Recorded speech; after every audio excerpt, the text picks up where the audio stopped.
Hi friends, welcome to Conquest Hindi News Analysis dated 14th August 2020. இன்னைக்கு நம்ம பார்க்கக்கூடிய first article is about Pradhan Mantri Kishan Scheme. எதுக்காக இந்த scheme பத்தி பார்க்கணும் அப்படின்னு கேட்டீங்கன்னா, தமிழ்நாட்டுல கடலூர் டிஸ்ட்ரிக்ட்ல இந்த ஸ்கீம் கடியில ஒரு பெரிய ஸ்கேம் ஒண்ணு நடந்திருக்கு. அது தெரிஞ்சுக்கிறதுக்கு முன்னாடி இந்த ஸ்கீம் பத்தி நம்ம கொஞ்சம் தெரிஞ்சுக்கலாம் அப்படின்னு. சரி, யூபிஎஸ்சி ஜெனரலா ஒரு ஸ்கீம் போடுறாங்க அப்படின்னா அது எந்த மினிஸ்ட்ரிக்கு அடியில வருது அப்படிங்கிற கேள்வி கண்டிப்பா வந்துட்டு எல்லா ஸ்கீம்ஸ்க்கும் தெரிஞ்சு வச்சுக்கணும். அப்ப Pradhan Mantri Kisan scheme, that is Pradhan Mantri Kisan Samman நிதி. கிசான் அப்படிங்கிறவங்க ஃபார்மர்ஸ் அப்படின்னு சொல்லுவாங்க. அப்ப கிசான் அப்படிங்கிற வார்த்தை உங்களோட கொஸ்டின் பேப்பர்ல இருந்தாலே ஏதோ ஃபார்மர்ஸ் ரிலேட்டட். நிதி அப்படிங்கிறது ஃபண்ட், பணம் சம்பந்தப்பட்டது.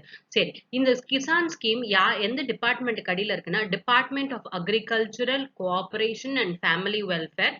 இந்த டிபார்ட்மெண்ட் எந்த மினிஸ்ட்ரிக்கு அடியில இருக்கு அப்படின்னா, ministry of agriculture and farmers welfare. அப்ப ஸ்கீம் வந்துட்டு பணம் கொடுக்கறத பத்தி, ஆனா இந்த ஸ்கீம் வந்துட்டு ஃபார்மர்ஸை பேஸ் பண்ணி இருக்கிறதுனால அக்ரிகல்ச்சர் சில இது வந்துட்டு பினான்சியல் செட்டப் மாதிரியே இருக்கும். மினிஸ்ட்ரி ஆஃப் பினான்ஸ்க்கு அடியில வரும். அதனால கிளியரா தெரிஞ்சு வச்சுக்கோங்க என்ன மாதிரியான மினிஸ்ட்ரிக்கு அடியில வருது அப்படின்னு சொல்லிட்டு. சரி, ஸ்கீம்குள்ள போகலாம். இந்த ஸ்கீம் எப்போதைக்கு லான்ச் பண்ணிருப்பாங்க அப்படின்னா 2019 எலெக்ஷன்ஸ் வர்றதுக்கு முன்னாடியே வந்துட்டு இந்த பர்டிகுலர் ஸ்கீம் அனௌன்ஸ் பண்ணியிருப்பாங்க. இன்டீரியம் பட்ஜெட்ல வந்துட்டு அனௌன்ஸ் பண்ணியிருப்பாங்க. சரி, இந்த பிரதான் மந்திரி கிசான் ஸ்கீம் அப்படிங்கிறது சென்ட்ரல் செக்டார் ஸ்கீம் அப்படின்னு சொல்லுவாங்க. நம்ம ஏற்கனவே படிச்சிருந்தோம், ஸ்கீம்ஸை ரெண்டு விதமா பிரிப்பாங்க. ஒன்னு சென்ட்ரல் செக்டார் ஸ்கீம், இன்னொன்னு என்ன அப்படின்னு கேட்டீங்கன்னா சென்ட்ரல் ஸ்பான்சர்ட் ஸ்கீம். ரெண்டுத்துக்கும் இருக்கக்கூடிய மேஜர் டிஃபரன்ஸ் என்ன அப்படின்னு கேட்டீங்கன்னா, சென்ட்ரல் செக்டார் ஸ்கீம் அப்படின்னு வரும்போது 100% ஃபண்டிங் பணம் யார்கிட்ட இருந்து தான் வரும்னா கவர்மெண்ட் ஆஃப் இந்தியா கிட்ட இருந்து தான் வரும். வேற ஸ்பான்சர்ட் ஸ்கீம் அப்படின்னு சொல்லும் போது ஸ்டேட்ஸும் சென்டரும் ஷேர் பண்ணிப்பாங்க ஃபண்டிங். 50:50%, 60:40% அப்படிங்கிற மாதிரி share பிரிச்சுப்பாங்க. 60 is for centers, 40 is for states அப்படிங்கிற மாதிரி. அப்ப Pradhan Mantri Kisan scheme is central sector scheme. 100% ஃபண்டிங்கும் யார்கிட்ட இருந்து தான் வருது? கவர்மெண்ட் ஆஃப் இந்தியா கிட்ட இருந்து தான் வருது. 2019ல நடந்த இன்டீரியம் பட்ஜெட்ல சொல்லியிருப்பாங்க. ஆனா திஸ் இஸ் ரெட்ரோஸ்பெக்டிவ் அப்படின்னு சொல்லியிருந்திருப்பாங்க. அதாவது இதுக்கு முன்னாடி இருக்க டைம் ஸ்கேல்ல இருந்தே தரோம் அப்படின்னு. ஸோ ஆபரேஷனல் ஆனது 1st December 2018ல. இந்த ஸ்கீம் கடியில என்ன கொடுப்பாங்க அப்படின்னு கேட்டீங்கன்னா, ஃபார்மர்ஸுக்கு வந்துட்டு 6000 ரூபாய் ஒரு வருஷத்துக்கு கொடுப்பாங்க, இன்கமுக்கு சப்போர்ட் பண்ற மாதிரி. இதை வச்சு அவங்க டொமெஸ்டிக் இன்கம்ஸை மீட் பண்ணாலும் சரி, அதாவது வீட்டுக்கு தேவையான பொருட்கள் வாங்கினாலும் சரி, இல்ல அக்ரிகல்ச்சரல் ஆக்டிவிட்டீஸ்க்கு உள்ள இன்புட் காஸ்டா போட்டாலும் சரி, 6000 ரூபாய் கவர்மெண்ட் கொடுக்க போறாங்க. சரி, மொத்தமா கொடுப்பாங்களா அப்படின்னு கேட்டீங்கன்னா பாதி பாதியா பிரிச்சு கொடுப்பாங்க. 3 இன்ஸ்டால்மெண்ட்ஸா கொடுப்பாங்க. 2000 யாருக்கு கொடுப்பாங்க இந்த அமௌண்ட் அப்படின்னு கேட்டீங்கன்னா, to the small and marginal farmer families. ஜென்ரலா ஃபார்மர்ஸ் வந்துட்டு அவங்களோட ஏரியா எவ்வளவு வச்சிருக்காங்க, எவ்வளவு ஹெக்டேக்கர்ஸ் வச்சிருக்காங்க அப்படிங்கறத பொறுத்து தான் ஸ்மால் அண்ட் மார்ஜினல் ஃபார்மர்ஸ் அப்படின்னு பிரிப்பாங்க. இனிஷியலா இந்த ஸ்கீம் லான்ச் பண்ணும்போது எந்தெந்த மாதிரியான ஃபார்மர்ஸ் 2 ஹெக்டேருக்கு கீழே இடம் வச்சிருக்காங்களோ அவங்களுக்கு மட்டும்தான் இந்த இன்கம் சப்போர்ட் ஸ்கீம் அப்படின்னு சொல்லியிருந்தாங்க. அப்ப ஒரு ஃபார்மர் ஃபேமிலி அப்படின்னு சொல்லும் போது, அப்ப ஃபேமிலி அப்படிங்கிறதுக்கு டெஃபினேஷன் ஹஸ்பண்ட் அண்ட் ஒய்ஃப் இருக்கணும். ஒரு மைனர் சைல்டு இருந்தாலே அதை நாங்க ஃபேமிலின்னு கன்சிடர் பண்ணிப்போம் அப்படின்னு சொல்றாங்க. சரி, இவங்களுக்கு வந்துட்டு நீங்க காசு கொடுக்க போறீங்க. 100% கவர்மெண்ட் ஆஃப் இந்தியா தான் காசு கொடுக்க போகுது. ஆனா இவங்க யாருன்னு யார் ஐடென்டிஃபை பண்ணுவாங்க அப்படின்னு கேட்டீங்கன்னா, ஸ்டேட் கவர்மெண்ட்டும் யூனியன் டெரிட்டரி அட்மினிஸ்ட்ரேஷன் இவங்க தான் வந்துட்டு ஐடென்டிஃபை பண்ணும் யாரு ஃபார்மர் ஃபேமிலிஸ் இந்த மாதிரியான ஸ்கீமுக்கு எலிஜிபிள் அப்படின்னு சொல்லிட்டேன். அப்ப இதை இம்ப்ளிமெண்ட் பண்ணக்கூடிய பவர் யார்கிட்ட இருக்கு? இப்போதைக்கு ஸ்டேட் கவர்மெண்ட் கிட்ட இருக்கு. நெக்ஸ்ட் வந்துட்டு இந்த ஃபண்டை எப்படி காசு கொடுக்குறோம்னு சொல்லிட்டீங்க, எப்படி கொடுக்க போறீங்க? ரேஷன் கடையில போய் வாங்கணுமா, இல்ல தாசில்தார் கிட்ட போய் நிறைய இது கொடுத்து வாங்கணுமானா அப்படிலாம் கிடையாது. ஏற்கனவே இந்த மாதிரி ஸ்கீம்ஸுக்கு ஃபண்ட் டிரான்ஸ்ஃபர் பண்ணும், கரப்ஷன்ஸ் லீக்கேஜஸ் கம்மி பண்ணணும் அப்படிங்கிறதுக்காக தான் ஜிபிடி ஜன்தன் யோஜனா எல்லாருக்கும் பேங்க் அக்கௌண்ட் ஒன்று கிரியேட் பண்ணி டைரக்ட் பெனிஃபிட் டிரான்ஸ்ஃபர், பெனிஃபிட்ஸை டைரக்டா உங்களோட பேங்க் அக்கௌண்ட்டுக்கே டிரான்ஸ்ஃபர் பண்றதுக்கான ஸ்கீம் வழியா டைரக்டா உங்களோட பேங்க் அக்கௌண்ட்ஸ்ல என்ன பண்ணிடுவாங்க, டிரான்ஸ்ஃபர் பண்ணிடுவாங்க அப்படிங்கிற மாதிரி. ஆனா இந்த ஸ்கீம்ல இவ்வளோ ஃபார்மர்ஸ் அப்படின்னு சொல்லியிருக்கீங்களே, இதுல சில எக்ஸ்க்ளூஷன் கேட்டகரிஸும் வச்சிருக்காங்க. இந்த மாதிரி இருக்கிறவங்களுக்கு இந்த ஸ்கீம் கடியில பணம் தர மாட்டோம் அப்படின்னு. சோ எக்கனாமிக் டைம்ஸ் ஆஃப் இந்தியால இந்த பர்டிகுலர் நியூஸ் எதுக்காக எடுத்திருந்தேன்னா, இனிஷியலா ஸ்கீம் உள்ள லான்ச் பண்ணும்போது 2 ஹெக்டேக்கர்ஸ்க்கு கீழே இருக்கிறவங்களுக்கு மட்டும்தான் இந்த ஸ்கீம்ல எலிஜிபிலிட்டி அப்படின்னு சொல்லியிருந்திருப்பாங்க. ஆனா நரேந்திர மோடி கவர்மெண்ட் தன்னோட எலெக்ஷன்ஸ் ப்ராபகேண்டால 2019 எலெக்ஷன்ஸ்க்கு வரணும் அப்படிங்கறதுக்காக அவங்களோட மேனிஃபெஸ்டோலயே என்ன சொல்லியிருப்பாங்க அப்படின்னு கேட்டீங்கன்னா, இந்த ஸ்கீமை நாங்க பவருக்கு வந்த ஸ்மால் மார்ஜினல் ஃபார்மர்ஸ்ங்கிற டிஸ்டிங்விஷன் எதுவுமே இருக்க போறது கிடையாது. நாங்க கம்ப்ளீட்டா எல்லா ஃபார்மர்ஸுக்கும் இதை கொடுக்க போறோம் அப்படின்னு சொல்லியிருப்பாங்க. So the scheme will be expanded to literally 14.5 crore farmer irrespective of the size of the land. உங்க லேண்ட் ஹவுலிங்ஸ் எவ்வளவு சைஸ்ல வேணாலும் இருந்துட்டு போகுது, இவங்க எல்லாருக்குமே நாங்க வந்துட்டு எக்ஸ்பேண்ட் பண்ணுவோம் அப்படின்னு சொல்லி. அப்ப as of now அப்படின்னு கேட்டீங்கன்னா, Kisan scheme it is open for every farmers, rather it be small, marginal, medium, large, எந்த மாதிரியான கேட்டகரியில இருந்தாலும் சரி, சில பேருக்கு வந்துட்டு இந்த 6,000 per annum அப்படிங்கிற ஃபெசிலிட்டி கொடுக்கப்படும். சில பேரை இதுல இருந்து எக்ஸ்க்ளூட் பண்ணிருக்காங்க. இந்த எக்ஸ்க்ளூஷனை படிக்கிறதுக்கு முன்னாடி அக்ரிகல்ச்சரல் சென்சஸ்ல இருந்து எடுக்கப்பட்ட ஒரு டேட்டால இந்த லேண்ட் ஹோல்டிங்ஸ் இவ்வளவு 2 ஹெக்டேக்கர் வச்சுக்கணும் அப்படின்னு சொல்றாங்கல்ல, இந்த மாதிரியான ஹோல்டிங்ஸை வந்துட்டு 3 விதமா பிரிப்பாங்க. Individual operational holder, joint operational holder, institutional operational holders, அதாவது ஃபார்ம் ஹோல்டர்ஸ். இந்த இண்டிவிஜுவல் அப்படிங்கிறவங்க வந்துட்டு ஒரு பர்சனா இருக்கலாம், இல்ல தன்னோட ஃபேமிலியை சேர்ந்த ஒரு குரூப் ஆஃப் பர்சன்ஸா இருக்கலாம். இவங்க வந்துட்டு நிலம் வச்சிருந்தாங்கன்னா அது இண்டிவிஜுவல் ஹோல்டிங் அப்படின்னு சொல்லுவோம், ஒரே குடும்பத்தை சார்ந்தவங்க.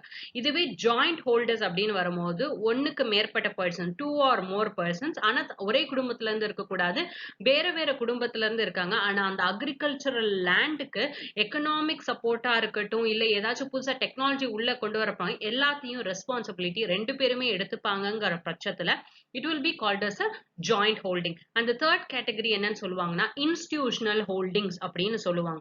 இந்த இன்ஸ்டிடியூஷனல் ஹோல்டிங்ஸ்க்கு அக்ரிகல்ச்சர் லேண்ட் மாதிரியே தான் இருக்கும். ஆனா அது யார் வச்சிருப்பாங்கன்னா government farms, sugar cane factories வந்துட்டு ஃபார்ம்ஸ் வச்சிருப்பாங்க, கோஆபரேட்டிவ் ஃபார்ம்ஸ் வச்சிருப்பாங்க, ட்ரஸ்ட் வந்துட்டு சில லேண்ட்ஸ் எல்லாம் வச்சிருப்பாங்க. இது எல்லாத்தையும் என்னன்னு சொல்லுவாங்கன்னா இன்ஸ்டிடியூஷனல் ஹோல்டிங்ஸ் அப்படின்னு சொல்லுவாங்க. இந்த இன்ஸ்டிடியூஷனல் ஹோல்டிங் இஸ் இம்பார்ட்டன்ட். ஏன்னா இந்த ஸ்கீம் அண்டர்ஸ்டாண்ட் பண்ணிக்கிறதுக்கு இந்த இன்ஸ்டிடியூஷனல் ஹோல்டிங் அப்படிங்கிறது முக்கியம். ஏன்னா இந்த ஸ்கீம் வந்துட்டு யாருக்கு கிடையாது அப்படின்னு எக்ஸ்க்ளூட் பண்ணிருப்பாங்கன்னா இந்த இன்ஸ்டிடியூஷனல் ஹோல்டர்ஸுக்கு கிடையாதுன்னு சொல்லியிருப்பாங்க. அப்ப கவர்மெண்ட் ஃபார்ம்ஸ் வச்சிருக்கவங்களுக்கு, சுகர் ஃபேக்டரி ஃபார்ம்ஸ் வச்சிருக்கவங்களுக்கு, கோஆபரேட்டிவ் ஃபார்ம்ஸ், யார் யாரெல்லாம் லேண்ட்ஸ் வந்து ட்ரஸ்ட் கடியில வச்சிருக்காங்களோ இவங்க எல்லாருக்கும் இந்த 6,000 ரூபாய் கொடுக்கப்படாது. The next thing, size of the land அப்படின்னு பார்க்கும்போது இந்த ஸ்கீம் இனிஷியலா யாருக்கு சொல்லியிருந்தாங்க, ஸ்மால் அண்ட் மார்ஜினல் ஃபார்மர்ஸ். இந்தியால if a particular farmer is having below 1 hectares, ஒரு ஹெக்டேக்கருக்கு கீழே வச்சிருந்தாங்கன்னா மார்ஜினல் ஃபார்மர்ஸ்னு சொல்லுவாங்க. 1ல இருந்து 2 ஹெக்டேக்கர்ஸ் வரைக்கும் வச்சிருந்தாங்கன்னா ஸ்மால் ஃபார்மர்ஸ் அப்படின்னு சொல்லுவாங்க. அதுக்கப்புறமாட்டி நிறைய கேட்டகரிஸ் இருக்கு, ஸ்மால், மீடியம், லார்ஜ் அப்படிங்கிற மாதிரியான கிளாசிபிகேஷன்ஸ் இருக்கு. இப்ப இந்த ஸ்மால், மீடியம் 4 ஹெக்டேக்கர்ஸ் வச்சிருக்கிற வரைக்கும், மீடியம் அப்படிங்கிறவங்க 10 ஹெக்டேக்கர்ஸ் வரைக்கும் வச்சிருப்பாங்க, லார்ஜ் ஃபார்மர்ஸ் அப்படின்னு சொல்றவங்க 10ல இருந்து 20 ஹெக்டேக்கர்ஸ் அண்ட் 20 ஹெக்டேக்கர்ஸ்க்கு மேலேயும் வச்சிருப்பாங்க. இப்ப எல்லாருக்குமே இந்த ஸ்கீம்ல இருந்து பணம் கொடுக்கப்படும். ஆனா இதுல சில எக்ஸ்க்ளூஷன்ஸ் இருக்கு. யார் இந்த நிலத்தை வச்சிருக்காங்க அப்படிங்கிறது. First, all institutional land holders. அப்ப இன்ஸ்டிடியூஷனல் லேண்ட் ஹோல்டர்ஸ்னா யார் யாரு அப்படின்னு பார்த்தாச்சு. இவங்களுக்கு இந்த ஸ்கீம்ஸ் கடையில பணம் தர மாட்டாங்க. த செகண்ட் கேட்டகரி, எந்தெந்த ஃபார்மர் ஃபேமிலிஸ், அதாவது சில பேர் வந்துட்டு கவர்மெண்ட் ஆஃப் இந்தியால ஒர்க் பண்ணியிருப்பாங்க, இல்ல ஸ்டேட் கவர்மெண்ட்ல ஒர்க் பண்ணியிருப்பாங்க, அவங்க நிலம் வாங்கி அக்ரிகல்ச்சர் பண்ணுவாங்கல்ல, அந்த மாதிரி இருக்கக்கூடியவங்களால இந்த ஃபெசிலிட்டியை அவைல் பண்ண முடியாது. இதுக்கு முன்னாடி கான்ஸ்டிடியூஷனல் போஸ்ட் வச்சிருந்திருப்பாங்கல்ல, பிரசிடென்ட், கவர்னர், இவங்க எல்லாம் கான்ஸ்டிடியூஷனல் போஸ்ட்.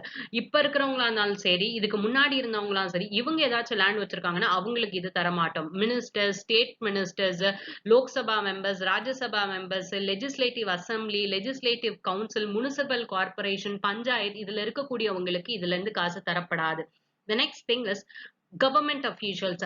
இப்போதைக்கு நீங்க கவர்மெண்ட் ஆபீசரா வேலை பார்த்தாலும் சரி, ரிட்டையர் ஆன ஆபீசர்ஸா இருக்கும், rather it be central government இல்ல ஸ்டேட் கவர்மெண்ட், இல்ல அட்டானமஸ் இன்ஸ்டிடியூஷன்ஸ்ல நீங்க ஒர்க் பண்ணினாலும் சரி, ஸ்டேட் அண்ட் சென்ட்ரல் கவர்மெண்டோட பப்ளிக் செக்டர் என்டர்பிரைசஸ்ல நீங்க ஒர்க் பண்ணினாலும் சரி, லோக்கல் பாடிஸ்ல இருந்தாலும் சரி, you will not be given இந்த அந்த 6,000 ரூபாய் கொடுக்கப்படாது. ஆனா இதுல யாருக்கு எக்ஸ்க்ளூஷன் அப்படின்னு கேட்டீங்கன்னா, மல்டி டாஸ்கிங் ஸ்டாஃப்ஸ், கிளாஸ் 4ல இருக்கக்கூடிய எம்ப்ளாயீஸ் அண்ட் குரூப் டி எம்ப்ளாயீஸ்க்கு மட்டும் இந்த ஃபெசிலிட்டி இது பண்ணலாம். அதே மாதிரி நீங்க விஆர்எஸ் கொடுத்துட்டீங்க, all superannuated VRS, voluntary retirement கொடுத்திருந்தாலும் சரி, இல்ல ரிட்டையர்டு பர்சன்ஸ், பென்ஷனர்ஸ், ஆனா உங்களோட பென்ஷன் ரூ. 10,000 இல்ல அதுக்கு மேல இருந்ததுன்னா, இந்த ஃபெசிலிட்டிய நீங்க அவைல் பண்ண முடியாது. யாரெல்லாம் இன்கம் டாக்ஸ் கட்டுறாங்களோ, அவங்களால பண்ண முடியும். Professionals like doctors, engineers, lawyers, chartered accountants, architects யாரெல்லாம் ப்ரொஃபஷனல் பாடிஸ்ல ரெஜிஸ்டர் பண்ணி அவங்களோட பிராக்டிசஸ் நடத்திட்டு இருக்காங்களோ, அவங்க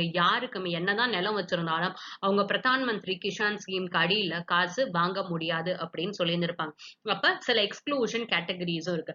இப்ப என்ன கரண்ட் அஃபேர்ஸ் அப்படின்னு கேட்டீங்கன்னா, இந்த பிரதான் மந்திரி கிஷான் ஸ்கீம்ல பெனிஃபிஷியரிஸ யாரு கண்டுபிடிக்கணும்? ஸ்டேட் இல்ல யூனியன் டெரிட்டரிஸ் அவங்க தான் கண்டுபிடிச்சு சென்ட்ரல் கவர்மெண்ட்டுக்கு சொல்லணும்.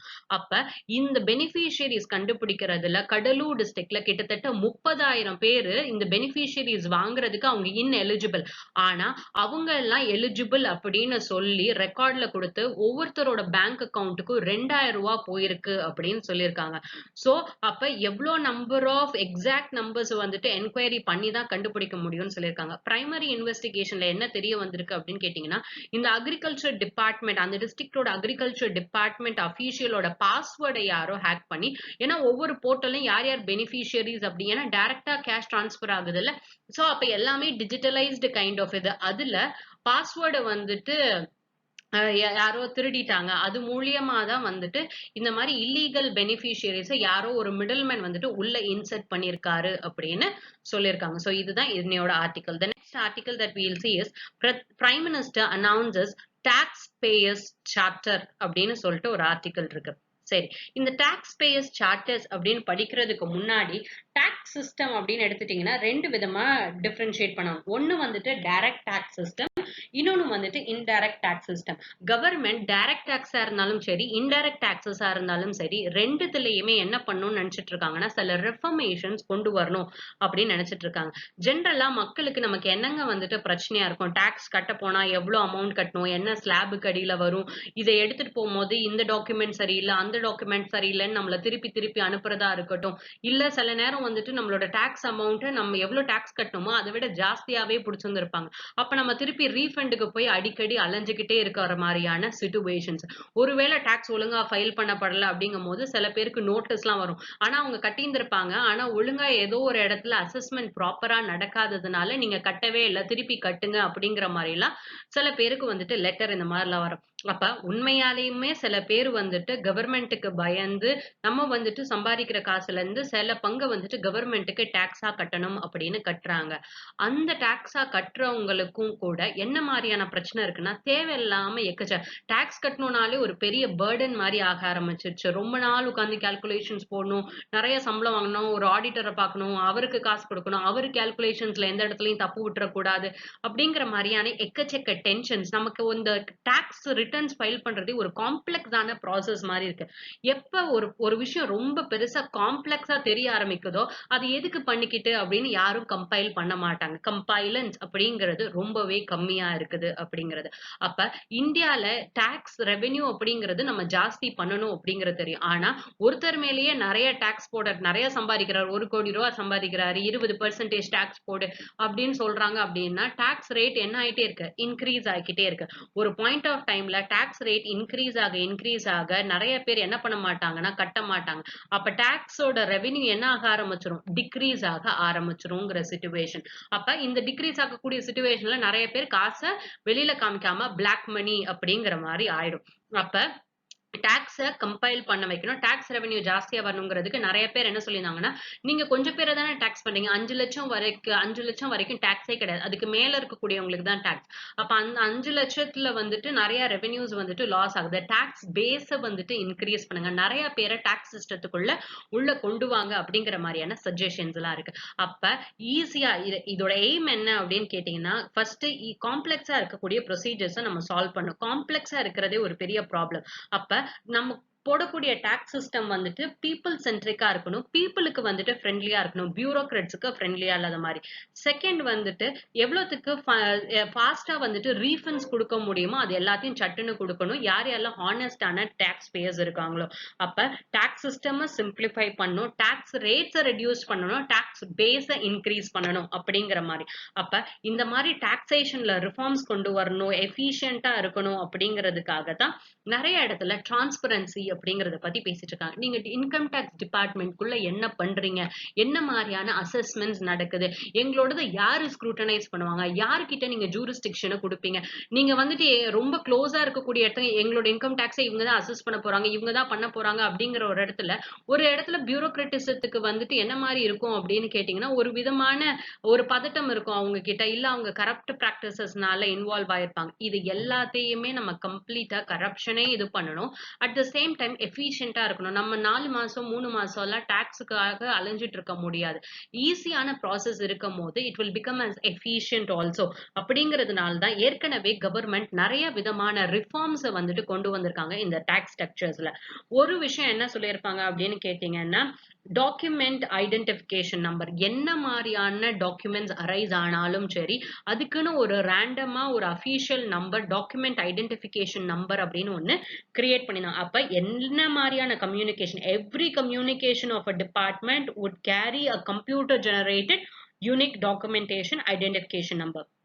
செகண்ட் என்ன மாதிரி ரிஃபார்ம்ஸ் டைரக்ட் டாக்ஸ்ல கொண்டு வந்திருந்தாங்கன்னா, கார்ப்பரேட் டாக்ஸ வந்துட்டு 20%ல இருந்து 30%ல இருந்து 20%க்கு ரெடியூஸ் பண்ணிருப்பாங்க 2019ல டியூ டு எக்கனாமிக் ஸ்லோடவுன். இதுலயுமே மேனுஃபேக்சரிங் யூனிட்ஸ்க்கு 30%ல இருந்து 15%க்கு ரெடியூஸ் பண்ணிருப்பாங்க.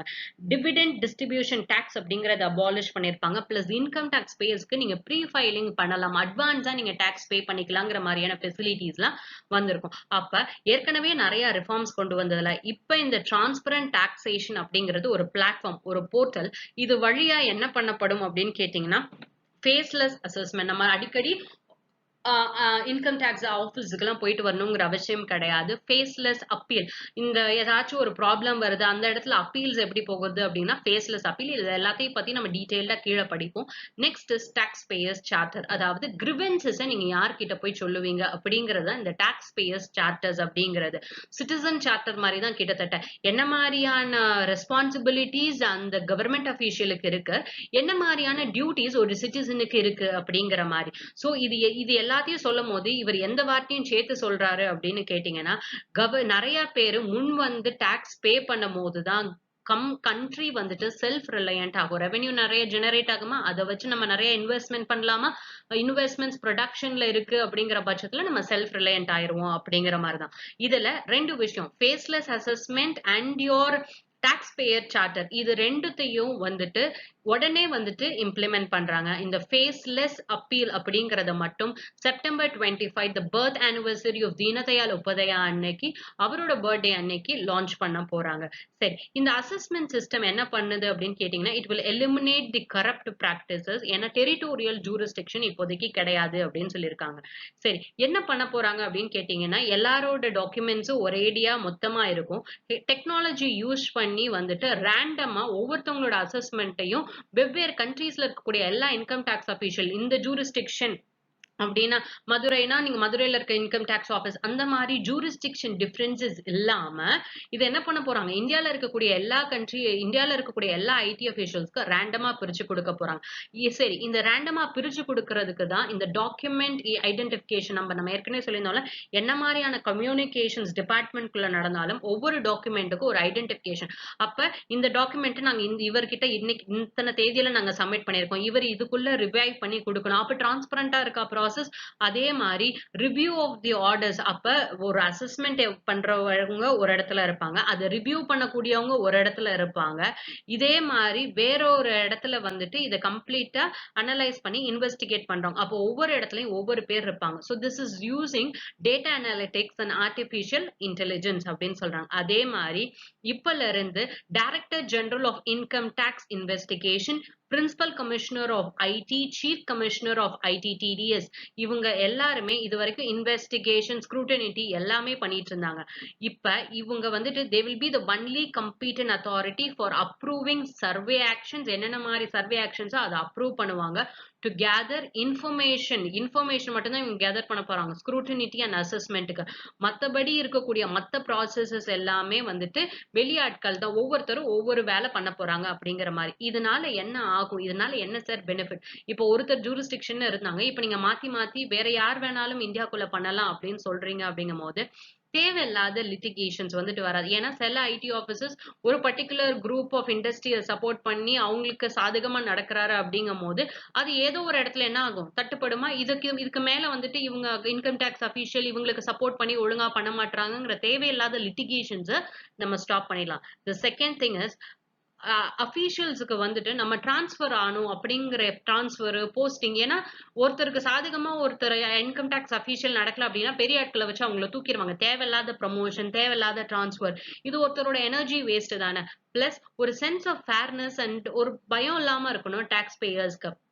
சோ இத தாண்டி வேற என்ன பேசியிருக்காரு அப்படின்னு இதெல்லாம் இத பத்தி பேசியிருக்காரு. இத தாண்டி வேற என்ன பேசியிருக்காருன்னா, கடந்த 6 வருஷமா வந்துட்டு நாங்க யார் யாரெல்லாம் அன்பேங்க்டா இருந்தாங்களோ, பேங்க்ல இல்லாதவங்கள நான் பேங்க்குள்ள கொண்டு வந்திருக்கோம். யார் யாரெல்லாம் வந்துட்டு செக்யூரிட்டி இல்லாம இருக்காங்களோ அவங்களுக்கு security provisions like insurance, Ayushman Bharat அந்த மாதிரியான ஃபெசிலிட்டிஸ், யார் யாருக்கெல்லாம் காசு இல்லையோ அவங்களுக்கு எல்லாம் நாங்க ஃபண்டிங் பண்றோம். அன்எம்ப்ளாய்மெண்ட் அலவன்சஸா இருக்கட்டும், ஓல்டேஜ் பென்ஷன் ஸ்கீம்ஸ் ஏற்கனவே இருக்கிறதா இருக்கட்டும், இல்ல even you can take this Pradhan Mantri Kisan schema இருக்கட்டும், இந்த மாதிரி எல்லாம் பண்ணக்கூடிய இடத்துல இன்னொன்னு நாங்க என்ன பண்ணணும்னு நினைக்கிறோம்னா, யார் யாரெல்லாம் நேர்மையா டாக்ஸ் கட்டுறாங்களோ அவங்க எல்லாரையும் ஹானர் பண்ணணும். அவங்களுக்கு என்ன சார் ஹானர் பண்ணலாம் அப்படின்னா, அவங்க கஷ்டப்படாம டாக்ஸ் பே பண்ணும் அப்படிங்கறதா. சோ அப்ப மினிமம் கவர்மெண்ட், மேக்சிமம் கவர்னன்ஸ் அப்படிங்கிறது. சோ ஒரு பேலன்ஸ் கொண்டு வரணும்னு நாங்க எதிர்பார்க்கிறோம் between the responsibilities of the tax payers as well as the responsibility of the income tax department officials அப்படின்னு சொல்றாங்க. இதுல மூணுத்த பத்தி பேசியிருந்தாங்களா. the first one is faceless assessment. இந்த faceless assessmentோட ஃபீச்சர்ஸ் எப்படி அப்படின்னு கேட்டீங்கன்னா, என்ன யாரை அசஸ் பண்ணுவாங்கிறதுல இருந்து எல்லா ஜூரிஸ்டிக்ஷன்ஸுமே selected through data analytics and artificial intelligence. Territorial jurisdiction, இங்க இருந்து இன்கம் டாக்ஸ் கட்டுறாங்கன்னா இவங்க மட்டும்தான் பார்க்கணுங்கிற டெரிட்டோரியல் ஜூரிஸ்டிக்ஷன் கிடையாது.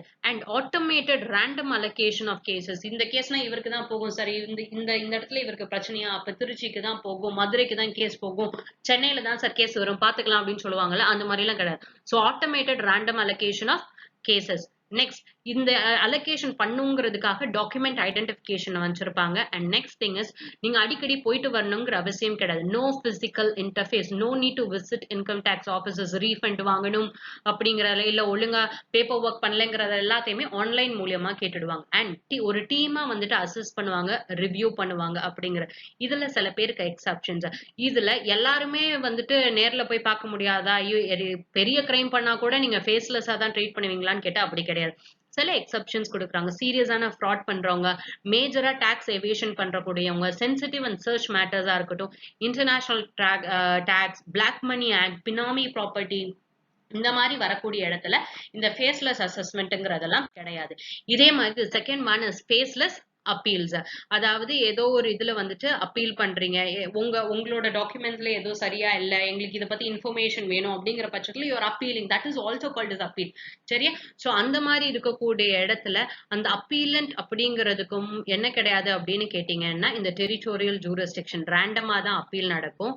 ஐடென்டிட்டி, யாரு உங்களோட அப்பீல வந்துட்டு டிசைட் பண்ண போறாங்களோ, எந்த அத்தாரிட்டி கிட்ட நீங்க போய் அப்பீல் பண்றீங்களோ அவங்களோட ஐடென்டிட்டியை வெளியில சொல்ல மாட்டோம். ஏன்னா இந்த ஆபீஸ்ல தான் சார் உங்க அப்பீல பாத்துக்க போறோம்னா யாரு வேறாரோ அவரை கரப்ட் பண்ணலாம், இல்ல யார் வேணாலும் அவரை பயமுறுத்தி கூட வேலையை வாங்கலாம். So the identity of the officers deciding the appeal will remain unknown and no need to visit the officer or an office. Again an online transaction.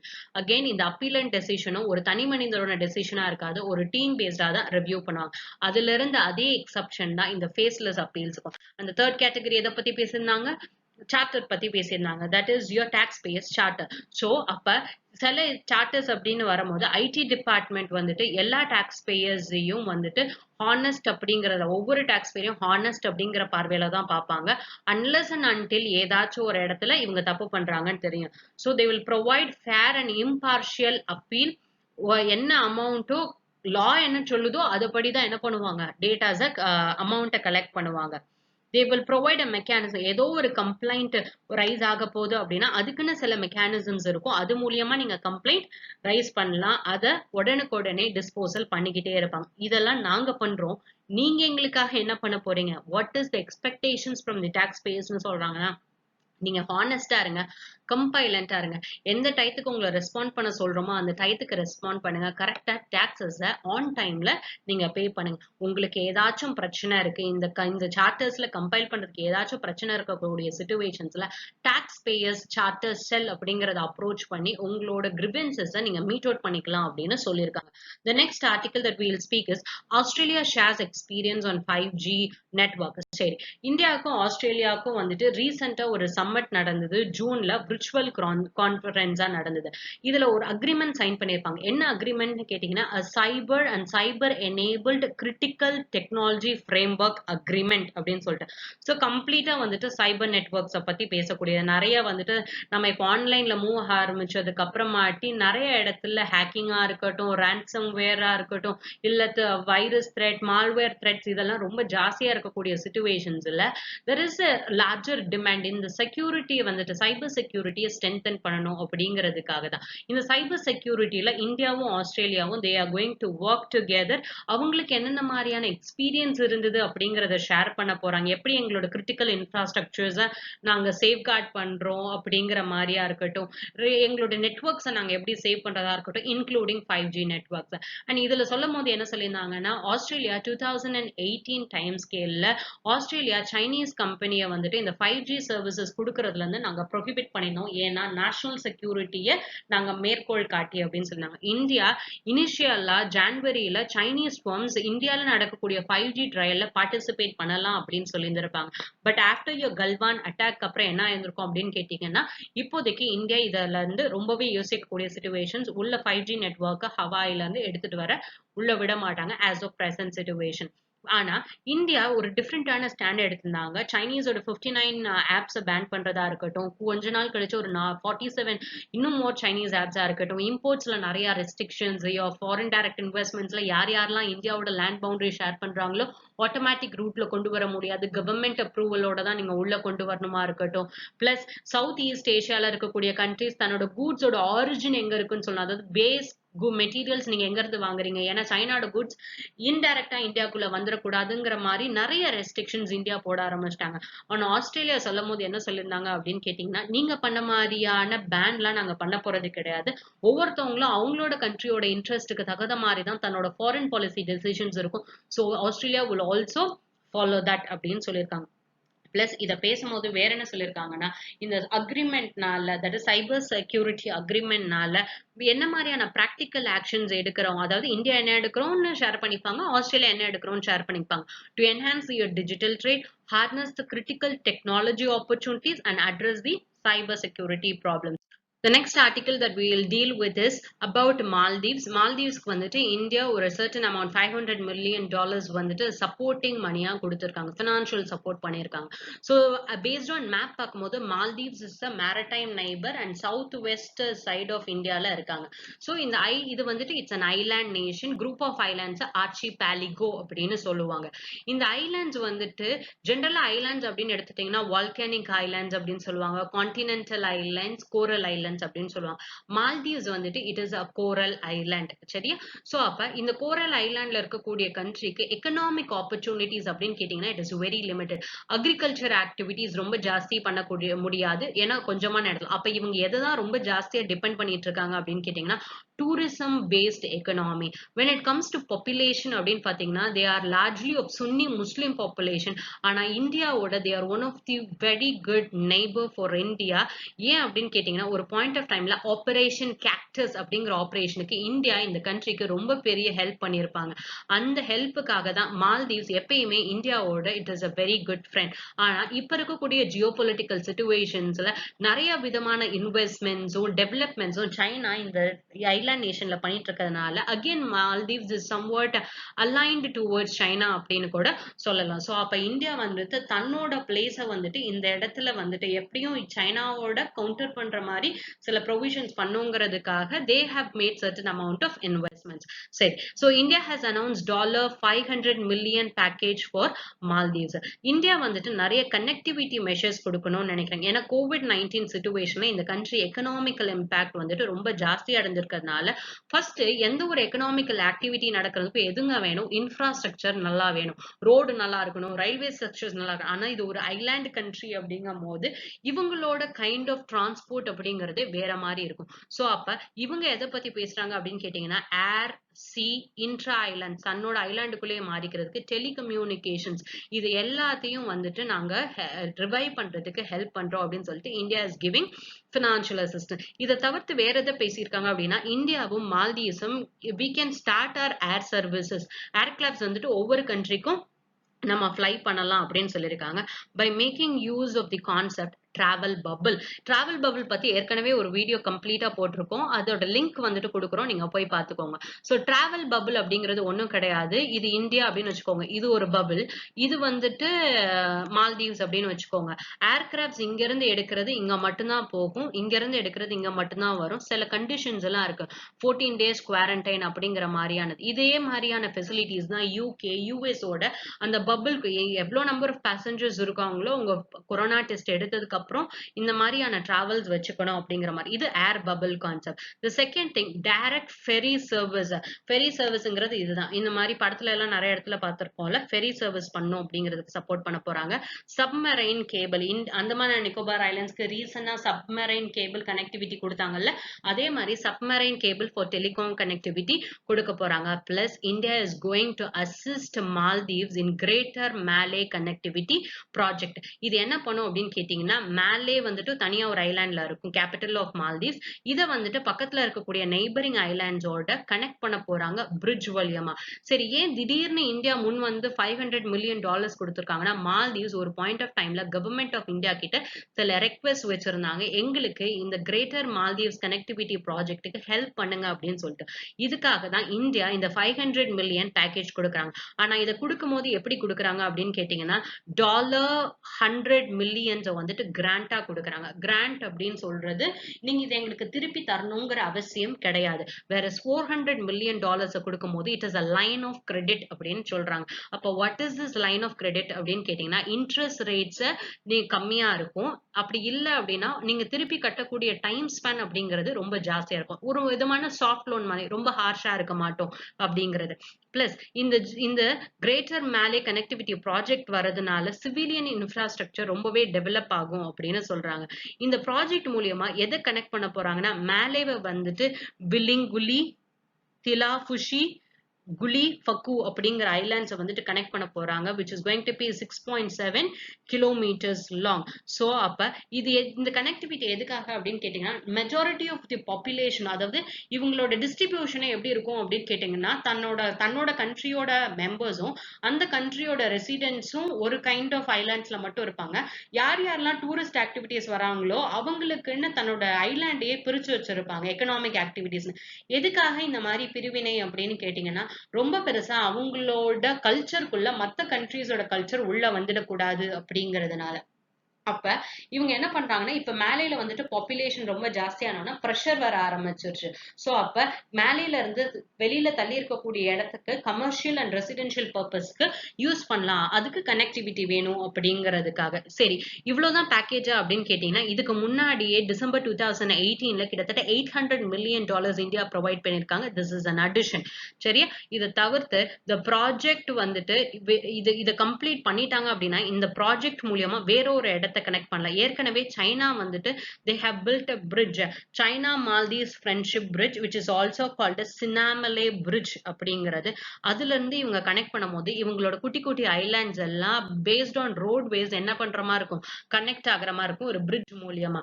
So அவங்க சொல்லியிருந்த ஐலாண்ட்ஸ் எல்லாம் இதுதான், குலுஃபாகு, பிலிங்குலி, மேலையோட கனெக்ட் ஆகுதா, மேலையோட கனெக்ட் ஆகி இந்த பிரிட்ஜ் வந்துட்டு China போட்டு கொடுத்த பிரிட்ஜ் இதோட கனெக்ட் ஆகும் அப்படின்னு சொல்றாங்க. The next article that we'll read is on inflation. So inflation அப்படிங்கிறதுனா price rise அப்படின்னு தெரியும். இது ஒரு எக்ஸாம்பிளுக்காக ஒரு காஃபி வாங்க போறோம். காஃபி வந்துட்டு என்ன ஆயிட்டு இருக்கு அப்படின்னு கேட்டீங்கன்னா, ஒரு பாயிண்ட் இது வந்துட்டு பர் இயர் கொடுத்துருக்காங்க இது எக்ஸாம்பிளுக்காக.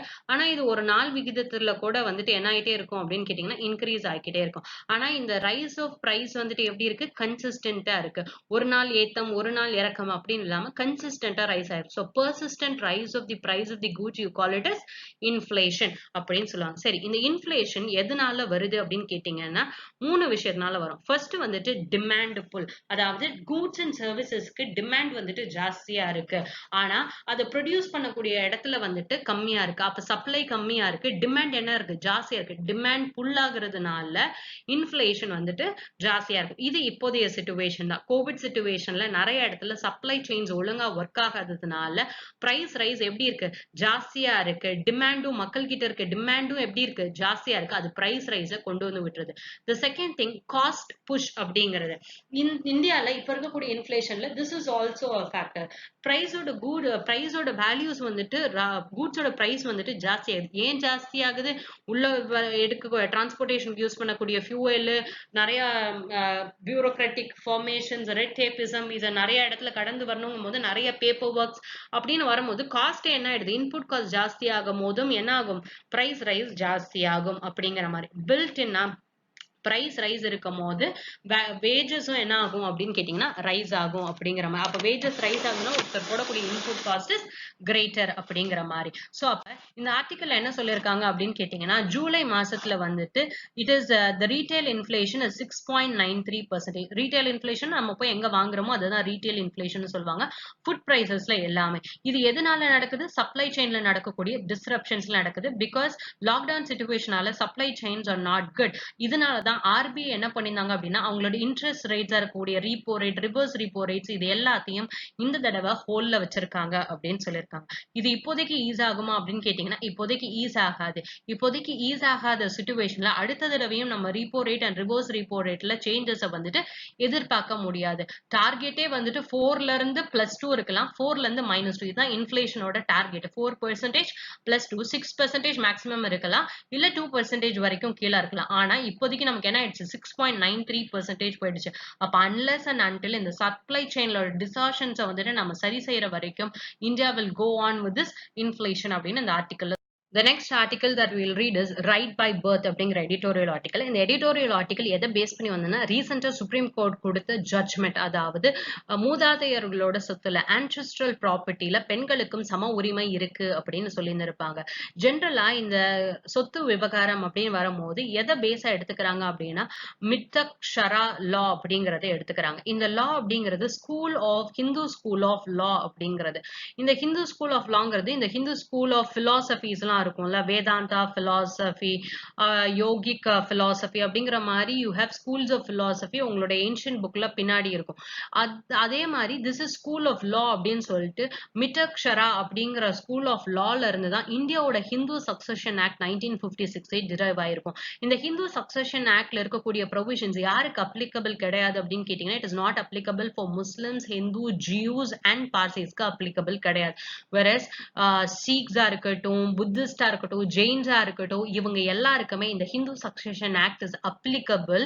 ஏன்னா இவங்க எல்லாருமே ஹிந்துஸ்ல இருந்து தான் வெளியில போனாங்க அப்படிங்கிற மாதிரியான ஒரு பெர்செப்ஷன்ஸ்னால. சரி, இந்த கேஸ்குள்ள எடுத்துட்டு வந்தோம் அப்படின்னு கேட்டீங்கன்னா 2005ல ஒரு அமெண்ட்மெண்ட் கொண்டு வந்திருப்பாங்க, ப்ராப்பர்ட்டியில பெண்களுக்கு சம உரிமை இருக்கு அப்படின்னு சொல்லிட்டு. ஆனா அதை நிறைய பேர் என்ன மிஸ்இன்டர்பிரட் பண்ணிக்கிட்டாங்க அப்படின்னு கேட்டீங்கன்னா ப்ராப்பர்ட்டிங்கிறது பேரண்டல் ப்ராப்பர்ட்டி, அதாவது அப்பா அம்மா சம்பாரிச்சு வச்சிருக்க சொத்துல இருந்து தான் பங்கு எடுத்துக்க முடியும் அப்படிங்கிற மாதிரி. அப்போ மூதாதையர்களோட சொத்து, தாத்தா பாட்டியோட சொத்து, பூட்டனோட சொத்து, இந்த மாதிரி வரக்கூடிய சிச்சுவேஷன்ல அந்த சொத்துல பெண்களுக்கு உரிமை கிடையாது அப்படின்னு பேசியிருந்திருப்பாங்க. அதுலயுமே இன்னும் ஸ்பெசிபிக்கா கான்சென்ட்ரேட் பண்ணி என்ன சொல்லியிருந்திருப்பாங்கன்னா 2005ல அமெண்ட்மெண்ட் வந்தது, பெண்களுக்கு சம உரிமை இருக்கு அப்படின்ட்டு. ஒருவேளை 2005க்கு முன்னாடி அந்த பொண்ணோட அப்பா இறந்துட்டாரு அப்படின்னா அவங்களால ப்ராப்பர்ட்டில ரைட்ஸ் கேட்க முடியாது. ஆனா 2005க்கு அப்புறமாட்டி தான் இறந்திருக்காங்க அப்படின்னா ப்ராப்பர்ட்டி கேட்கலாங்கிற மாதிரி நிறைய மிஸ்இன்டர்பிரிட்டேஷன்ஸ் வர ஆரம்பிச்சு. இந்த மிஸ்இன்டர்பிரிட்டேஷன்ஸை சால்வ் பண்ணும் அப்படிங்கிறதுக்காக தான் அபெக்ஸ் கோர்ட் என்ன சொல்லியிருப்பாங்க அப்படின்னா ஒரு பொன் குழந்தை பிறந்ததுல இருந்து even if she is married, அவ அப்பயுமே அந்த வீட்டுக்கு பொன் குழந்தை தான்.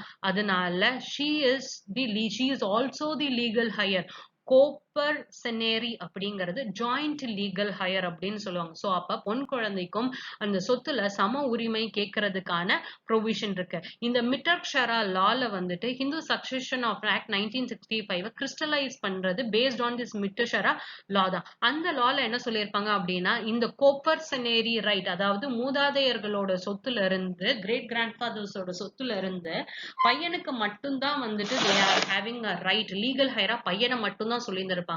ஆனா 2005ல தான் அமெண்ட் பண்ணி பொண்ணுங்களையும் உள்ள சேர்க்கணும்னு சொல்லியிருப்பாங்க. இந்த இது ஒரு ரிஃபார்ம் கைண்ட் ஆஃப் விஷயமா இருக்கு. ஏன்னா ஒருத்தருக்கு சொத்து இன்னொருத்தருக்கு சொத்து கிடையாது அப்படின்னா இது எந்த ஃபண்டமெண்டல் ரைட்டை ஹிட் பண்ணும்? This will hit the fundamental rights between article number 14 to 18 right to ஈக்வாலிட்டியை ஹிட் பண்ணுதுல. So this particular provision is discriminatory அப்படின்னு சொல்லிட்டு தான் இந்த சேஞ்சஸ் 2005ல கொண்டு வந்திருப்பாங்க.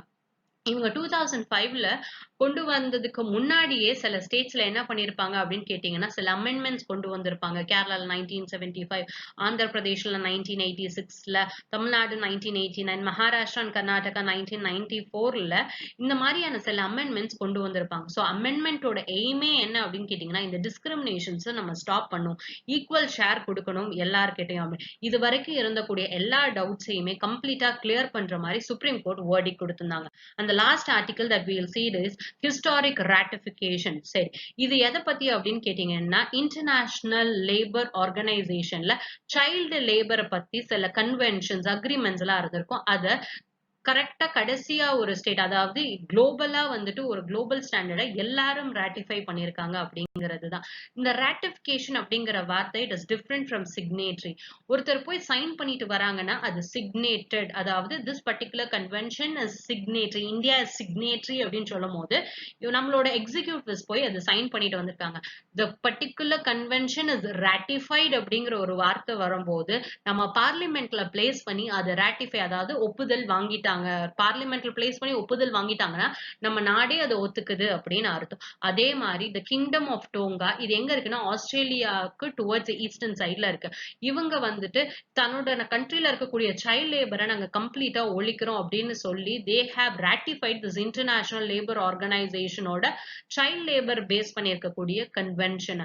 சோ அப்ப இதுல இருந்து என்ன ஆகுது அப்படின்னு கேட்டீங்கன்னா, யூனிவர்சலா ஒரு பர்டிகுலர் கன்வென்ஷனுக்கு for the first time ratification நடந்து. ஹிஸ்டாரிக்கலா எந்த ஒரு கன்வென்ஷனுக்கும் யூனிவர்சல் லெவல்ல ராட்டிஃபிகேஷன் கிடைக்காது. திஸ் கன்வென்ஷன் இஸ் ராட்டிஃபைட் அப்படின்னு சொல்றாங்க.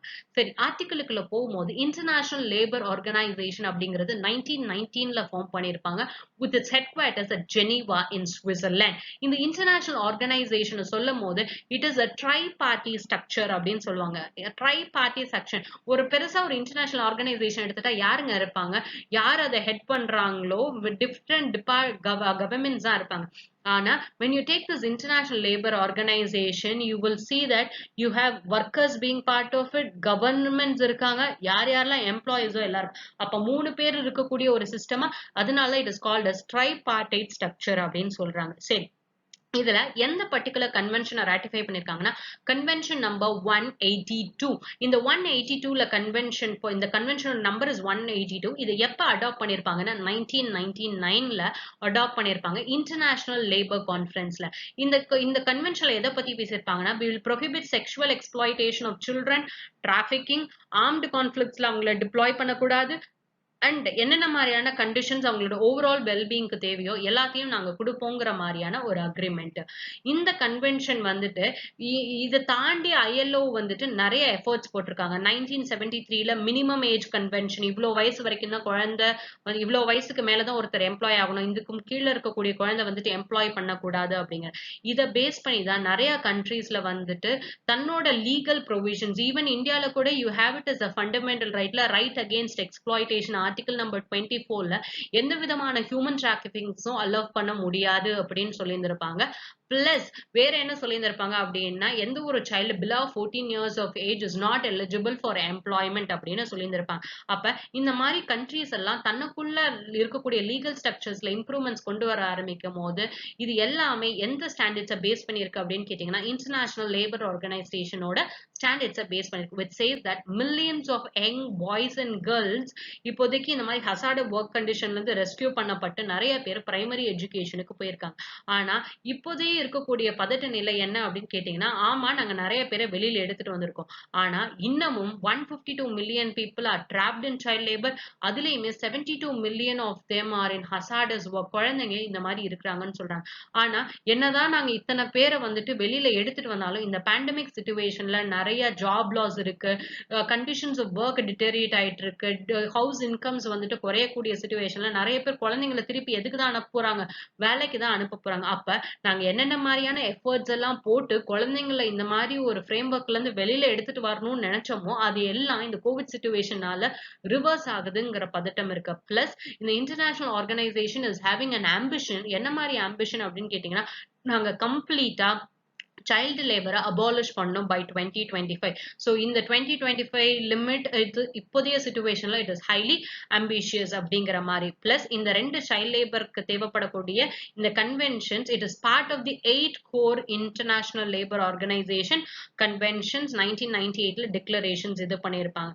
ஸோ அப்ப இந்த கன்வென்ஷன்ஸ் எல்லாமே ஒரு நெசசரி ஃப்ரேம் ஒர்க் கொண்டு வருது. எப்படி இந்த மாதிரி ஒர்க்ல இருக்கக்கூடிய இன்ஃபார்மலிட்டிஸை நம்ம வந்துட்டு கண்டைன் பண்ணணும் அப்படிங்கிறதுக்காக அண்ட் கவர்மெண்ட்ஸ்க்கு என்னென்ன மாதிரியான ப்ரையாரிட்டிஸ் இருக்கு அப்படிங்கறத எடுத்து காமிக்கணும் அப்படிங்கிறதுக்காக. when you take India has it ratified this convention ஆன்னு கேட்டீங்கன்னா, yes, India has ratified this convention 182.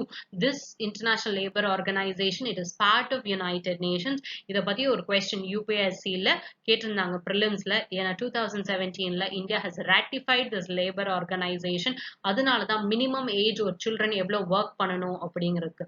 So அப்ப 2021 வேர்ல்ட் அளவுல என்னென்ன டெசிக்னேட் பண்ணணும்னு இருக்காங்கன்னா, it is the year to abolish child labour அப்படிங்கிற year. So 2021 is the international year to abolish child labour. அப்ப இந்த மொமெண்ட் கவர்மெண்ட்ஸ் எல்லாருமே சீஸ் பண்ணி அடுத்த ஜெனரேஷன்ஸ்க்கு ஹோப் கொடுக்கணும் அப்படின்னு இந்த ஆர்டிக்கல் எழுதியிருக்காங்க.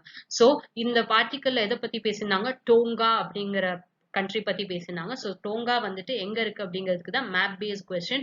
ஆஸ்திரேலியாவோட ஈஸ்டர்ன் சைட்ல you have this particular country. Again it is an island country in Pacific ocean. சரியா? ஸோ இதுதான் இன்னும் important current affairs. If you like my video, like, share and subscribe to Conquer IAS and press the bell icon for further notifications.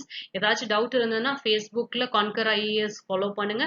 Telegram சேனல்ல we can have discussions ஏதாச்சும் doubt இருந்ததுன்னா. Thank you.